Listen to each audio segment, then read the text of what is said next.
नमस्कार। जय श्री राम, जय परशुराम। अक्षय तृतीया के पावन पर्व पर आज हम आपको भगवान परशुराम की जन्मस्थली जानापाव की यात्रा करवा रहे हैं। इंदौर से 50 किलोमीटर दूर जानापाव मानपुर तहसील से 5 किलोमीटर पहले एक पहाड़ी पर स्थित है, जहां भगवान परशुराम का जन्म हुआ था। इस यात्रा में हम आपको उनके जन्म की कथा भी सुनाते हैं। श्री परशुराम अवतार की कथा वाल्मीकि रामायण के अनुसार साक्षात ब्रह्मा जी के पुत्र राजा कुश के 4 पुत्रों में से कुशनाभ उनके दूसरे पुत्र थे। राजा कुशनाभ ने पुत्र प्राप्ति के लिए पुत्रेष्ठि यज्ञ किया, जिसके फलस्वरूप गादी नामक परम धर्मात्मा पुत्र प्राप्त हुआ। राजा गादी के एक सत्यवती नाम की कन्या थी, जो महर्षि ऋचिक को ब्याही गई।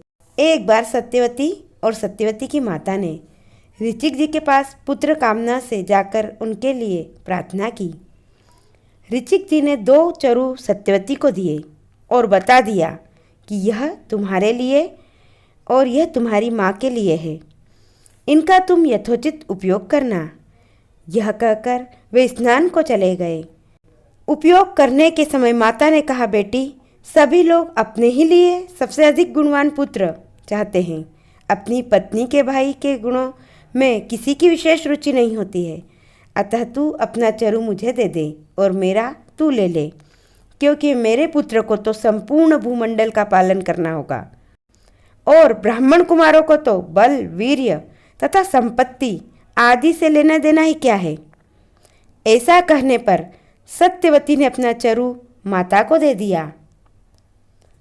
लेकिन जब ऋषि को यह बात ज्ञात हुई, तब उन्होंने अपनी पत्नी से कहा कि तुमने यह बड़ा अनुचित किया। ऐसा हो जाने से अब तुम्हारा पुत्र घोर योद्धा होगा और तुम्हारा भाई ब्रह्मवेत्ता होगा। सत्यवती को बहुत प्रार्थना करने पर कि मेरा पुत्र ऐसा न हो, उन्होंने कहा कि अच्छा, पुत्र तो वैसा न होगा, किंतु पौत्र उस स्वभाव का होगा। यही कारण है कि राजा गादी की स्त्री ने जो चरु खाया, उसके प्रभाव से विश्वामित्र जी हुए, जो क्षत्रिय होते हुए भी तपस्वी और ब्रह्मर्षि हुए, और ऋचिक जी के पुत्र श्री यमदग्नि जी, जो परम शांत दांत ब्रह्मर्षि हुए, परंतु यमदग्नि पुत्र परशुराम बड़े ही घोर योद्धा हुए। एक बार जमदग्नि जी ऋषि ने अपनी स्त्री रेणुका जी को नदी से जल लाने को भेजा। वह गंधर्व गंधर्विणी विहार कर रहे थे। ये जल लेने गई तो उनका विहार देखने लग गई। इसमें उन्हें लौटने में देरी हो गई और ऋषि ने देरी का कारण जान लिया। यह समझकर कि स्त्री को अपने पर पुरुष की रति देखना महापाप है, अपने पुत्रों को बुलाकर एक एक कर आज्ञा दी कि माता को मार डालो। परंतु मात्र स्नेहवश 7 पुत्रों ने इस काम को करना अंगीकार न किया। तब 8वें पुत्र परशुराम को आज्ञा दी कि इन सब भाइयों सहित माता का वध करो। इन्होंने उस बात को तुरंत मान लिया और सबका सिर काट डाला। इस पर पिता ने प्रसन्न होकर इनसे वर मांगने को कहा। तब इन्होंने कहा कि मेरे सब भाई और मेरी माता जी उठे और उन्हें यह भी न मालूम हो कि मैंने इन्हें मारा था। हमको पाप का स्पर्श न हो, युद्ध में कोई मेरी बराबरी न कर सके, मैं दीर्घकाल तक जीवित रहूं। माहिष्मती नगरी का राजा सहस्त्रार्जुन भगवान दत्तात्रेय जी से युद्ध में कोई सामना न कर सके, युद्ध के समय हजारों भुजाएं प्राप्त हो जाए, सर्वत्र अव्याहत गति हो आदि वरदान प्राप्त कर उन्मत्त हो गया।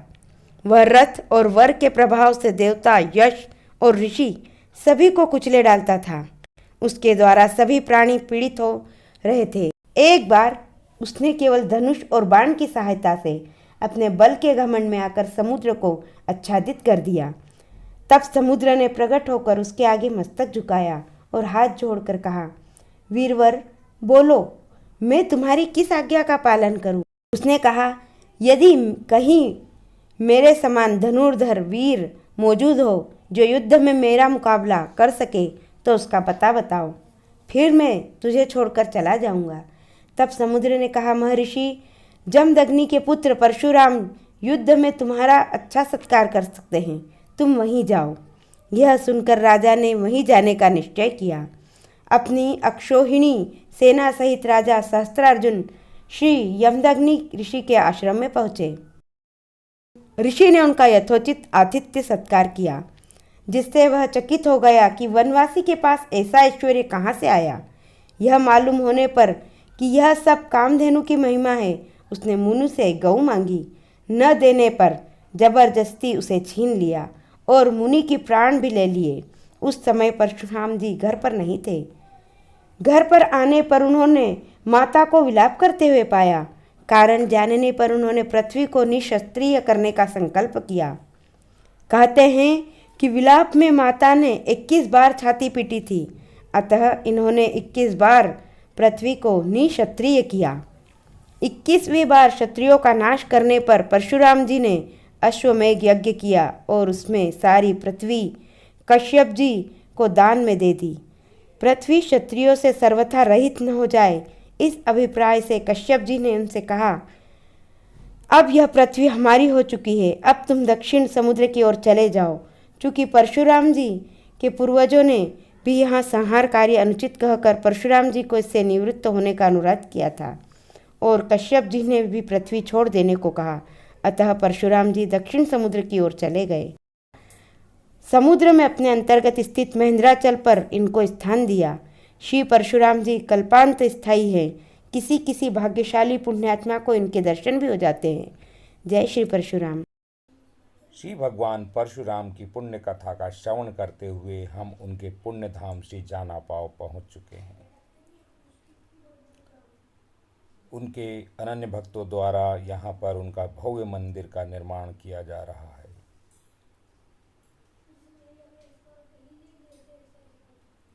महर्षि जमदग्नि की तपोभूमि एवं श्री भगवान परशुराम की जन्मस्थली जानापाव इंदौर से 50 किलोमीटर दूर, मानपुर तहसील से 5 किलोमीटर दुर्गम पहाड़ी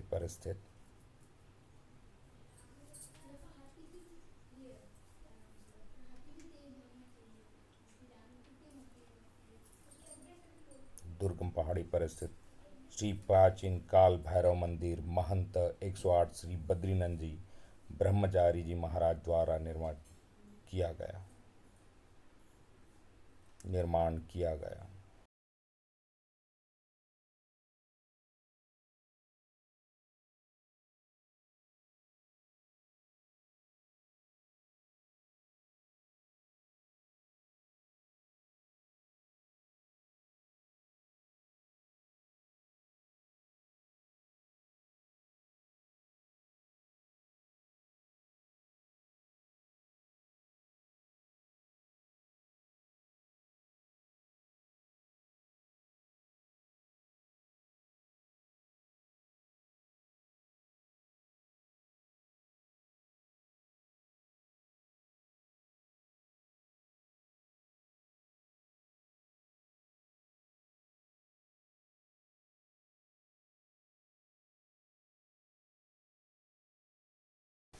ऋषि जमदग्नि की तपस्थली पर स्थित श्री ब्रह्मकुंड।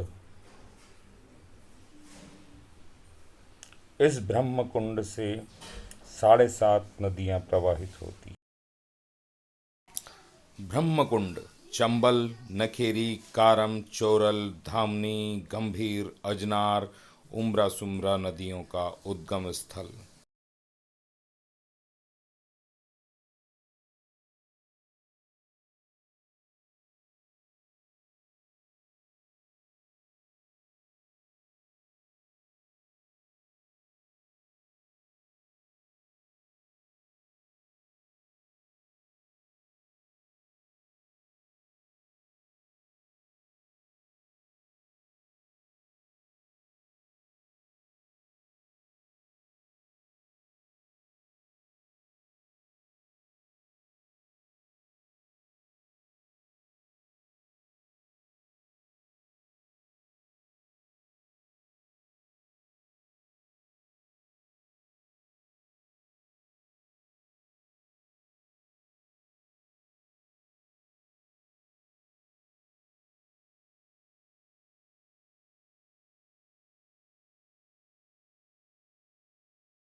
रिकॉर्ड कर चुका हूँ।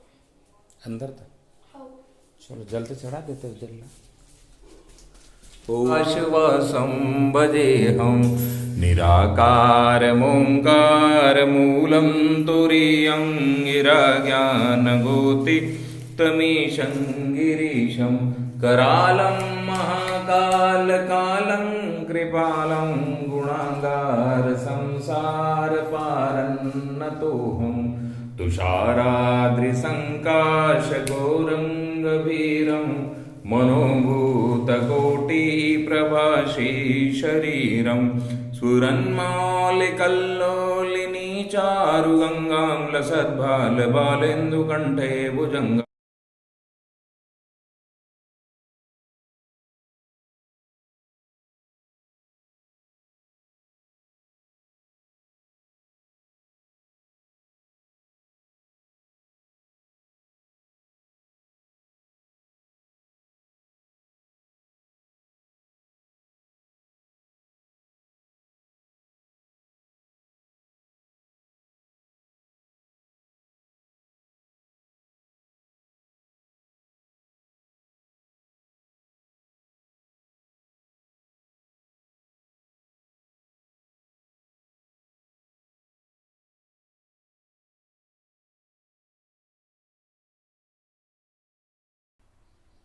श्री चानापाव पुण्यधाम, यहाँ पर भगवान श्री परशुराम का भव्य मंदिर का निर्माण किया जा रहा है।